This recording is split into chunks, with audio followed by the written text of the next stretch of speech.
Hi friends, ഇന്ന് egg fried rice ഉണ്ടാക്കാം. ആദ്യം തന്നെ ഒരു പാത്രത്തിൽ കുറച്ച് വെള്ളം അടുപ്പത്ത് വെച്ച് അതിലേക്ക് ഉപ്പും സൺഫ്ലവർ ഓയിലും ഒഴിച്ചു കൊടുക്കാം.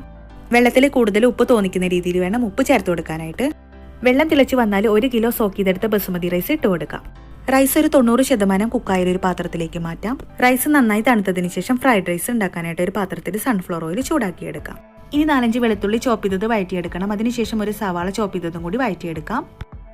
ഇനി red capsicum, yellow capsicum, green capsicum, carrot, cabbage ഇവയെല്ലാം ജസ്റ്റ് ഒന്ന് വഴറ്റിയെടുക്കാം. ഇനി സ്പ്രിംഗ് ഓനിയന്റെ വൈറ്റ് പോർഷൻ ഇതുപോലെ ഒന്ന് കട്ട് ചെയ്തത് ചേർത്ത് കൊടുക്കുകയാണ്.